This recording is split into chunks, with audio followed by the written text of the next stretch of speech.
ધરમપુરના માલનપાડા હનુમાનજી મંદિર પાસે goods carriage ટ્રકમાં લઈ જવાતી 10,000 લીટરની ટાંકી રસ્તાની સાઈડે ઉભેલી મહિલાના માથા પર પડતા મહિલાનું ઘટના સ્થળે જ મોત નીપજ્યું।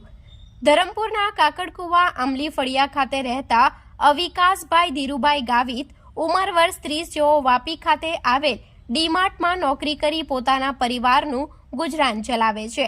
આજરોજ સવારે પોતાની યામાહા મોટરસાઇકલ નંબર GJ15BH5403 પોતાની પત્ની સાથે ધરમપુર લઈ જવા નીકળ્યા હતા, જે દરમિયાન ધરમપુરના માલનપાડા હનુમાનજી મંદિર પાસે તેઓની મોટરસાઇકલ અચાનક બગડી ગઈ હતી, જેથી તેઓ રોડની જમણી સાઈડે ઊભા હતા।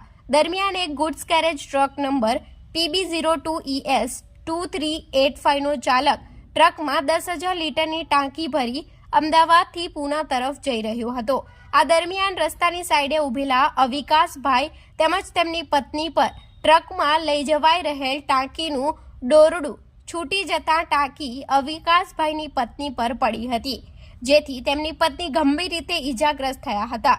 ઘટના બનતા આસપાસના સ્થાનિક તેમજ રાહદારીઓ ભેગા થઈ ગયા હતા અને ઘટનાની જાણ 108ની ટીમ તેમજ ધરમપુર પોલીસને કરવામાં આવી હતી।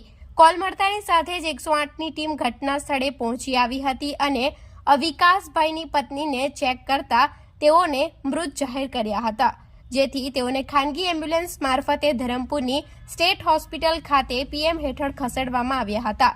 ઘટનાની જાણ ધરમપુર પોલીસને કરવામાં આવતા પોલીસ પણ ઘટના સ્થળે દોડી આવી હતી અને અવિકાસભાઈ ધીરુભાઈ ગાવિત દ્વારા ટ્રકના ચાલક તાલીમ ખાન રાજુદ્દીન ખાન ઉંમર વર્ષ 40 રહે કંડોળ તાલુકો પહાડી જિલ્લો ભરતપુર રાજસ્થાન સામે ધરમપુર પોલીસ મથકે ફરિયાદ દાખલ કરી હતી।